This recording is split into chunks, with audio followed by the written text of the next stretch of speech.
Hello everyone, welcome to all of you. Dear students, here is a recruitment update from Punjab National Bank. Yes, this recruitment is a technical recruitment. So what you need to do, you need to visit the official website pnb.bank.in, and here on the official page only, okay, this page on the website, you can see the recruitment of 30 specialist officer under HRP. This one published date 20th April. Okay, detailed advertisement, once you will click here it will open, and here the last date to apply will be 5th May. ठीक है, here you can go even click here to apply. If you want to apply, you can proceed for this one and it will open for you, right? तो commencement it started already from the 21st April, last date है 5th May. ठीक है, और online fee payment के लिए भी यही date है. ओके, चलिए अब आते हैं इस डिटेल एडवर्टीजमेंट पे.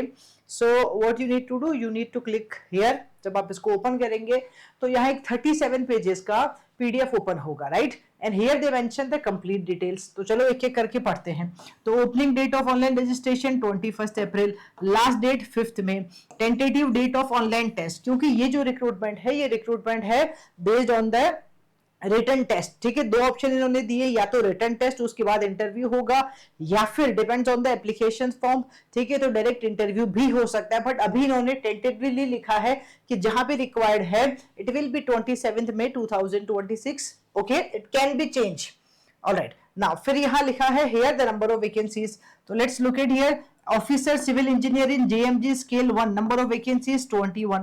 Okay, Officer Electrical Engineer 7 vacancies. Officer Mechanical Engineer 2 vacancies. तो total number of vacancies they mention here only. ठीक है, ओके. कैटेगरी वाइज डिवीजन उसमें लिखा है, आप चेक कर सकते हो. उसके बाद यहाँ पे कुछ रिजर्वेशंस की कुछ कंडीशंस है, you can check. Now let's talk about the most important part, that is nothing but the eligibility criteria. तो यस, इंडियन सिटीजन होना चाहिए, सबसे इंपॉर्टेंट बात यहाँ पे है. नाउ उसके बाद जो है that is here they are for the officer civil engineering age limit है 20 ईयर से 30 ईयर के बीच में. बी बीटेक सिविल इंजीनियरिंग में आपके पास हो, लेकिन मिनिमम 1 ईयर का पोस्ट क्वालिफिकेशन एक्सपीरियंस होना चाहिए इस रिलेवेंट फील्ड के अंदर.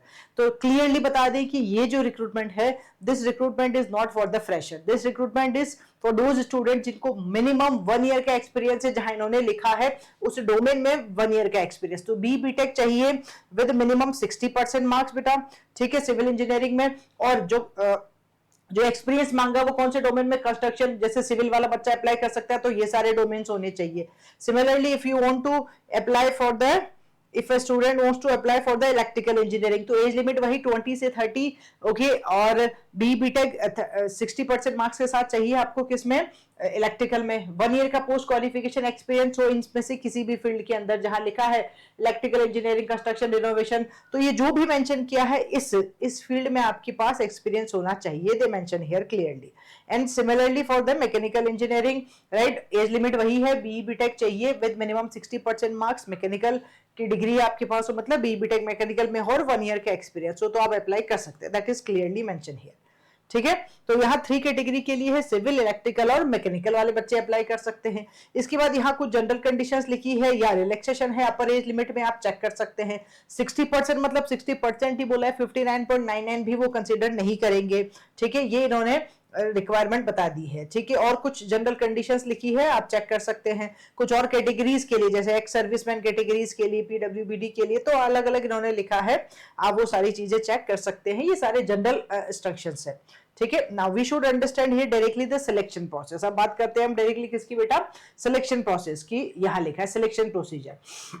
तो selection will be based on the online written test followed by the personal interview or personal interview only depending upon the number of application received against, ठीक है, each post. अब वही क्लियरली मेंशन किया है कि टोटल नंबर ऑफ वैकेंसीज तो mention है, लेकिन या तो वो रिटन टेस्ट और साथ में पर्सनल इंटरव्यू होगा या फिर ओनली पर्सनल इंटरव्यू होगा. It depends on the applications form कितने आते हैं. अगर फर्स्ट सिनेरियो हुआ जहां ऑनलाइन रिटन टेस्ट उसके बाद इंटरव्यू हुआ, तो ऑनलाइन रिटन टेस्ट हम जानते हैं in case the bank decides, ठीक है, to conduct online written test, the test structure will be part 1 होगा, जहां रीजनिंग, इंग्लिश लैंग्वेज और क्वांटिटेटिव एप्टीट्यूड.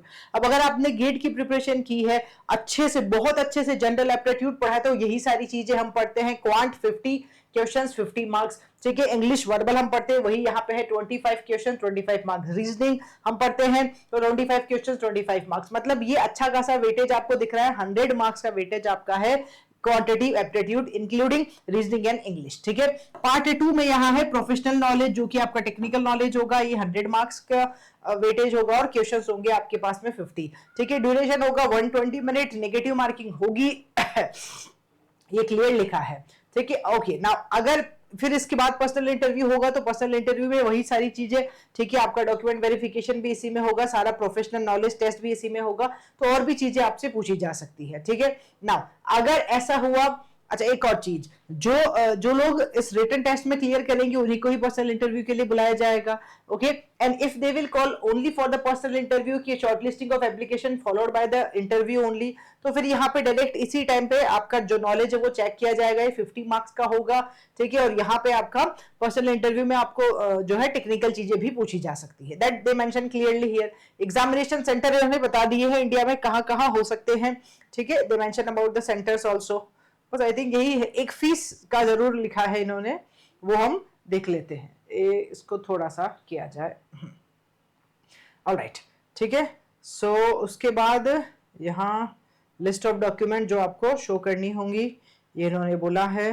ठीक है, ठीक है, okay, alright, now here call letter for the online written test और इंटरव्यू। तो कॉल लेटर मतलब जिन लोगों का मतलब online written test will be intimated through the call letter only, ये वेबसाइट पे नहीं आएगा। ठीक है, आपको इन्फॉर्म कर दिया जाएगा, आपके पास आ जाएगा। और ज्यादा जानकारी के लिए you can directly visit the official website, जो भी हमने आपको दिखाई थी उसी वेबसाइट पे जाके आप चेक कर सकते हैं। ठीक है, बस बाकी तो चीजें इन्होंने यहाँ कुछ जनरल कंडीशंस लिखी है। एप्लीकेशन फीस के बारे में है, तो here for if you are from SC ST PWBD category then you need to pay 50 rupees plus GST, that is 18% GST, तो 59 रुपीज पे करना होगा। और if you are from any other category, मतलब जनरल अनरिजर्व कैटेगरी के student है, तो आपको 1000 rupees plus GST मतलब 1180 रुपीज आपको पे करना होगा। एंड ये जो पेमेंट है ये ऑनलाइन पेमेंट हो सकता है, दे मेंशन हियर क्लियरली। ठीक है, नॉन रिफंडेबल है। 21 अप्रैल से 5 मई के बीच में फॉर्म फिल कर सकते हो। क्या क्या चाहिए या जनरल गाइडलाइन भी इन्होंने मेंशन की है, तो आई विल सजेस्ट आप इसको थोड़ा सा स्क्रॉल कर ले और आपको चीजें पता चल जाएंगी कि how to go for the fill the form. ठीक है, जो कि मैंने आपको दिखाया भी था स्टार्टिंग में, वहां पे भी ऑप्शन आ रहा है।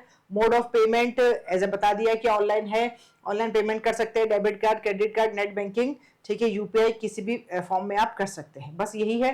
फिर क्या साइन मतलब आपको क्या क्या अपलोड करना है, किस साइज का अपलोड करना है, ये सारी चीजें इन्होंने यहाँ लिखी है। ठीक है, मतलब पूरा प्रोसीजर समझाया है for the form filling, everything is mention here clearly. ठीक है, आपको क्या क्या डॉक्यूमेंट्स लगाने हैं ये भी इन्होंने बताया है। Procedure for the scanning the documents, कैसे स्कैन करके भेजने हैं ये भी इन्होंने बताया है। तो all the things mention here clearly आप चेक कर सकते हो। और बस यही है, बायोमेट्रिक वेरिफिकेशन होगा और ठीक है, बस मुझे यही दिख रहा है। फिर जनरल इंस्ट्रक्शंस लिखे हैं और आप चेक कर सकते हैं, हियर इट इज मेंशन।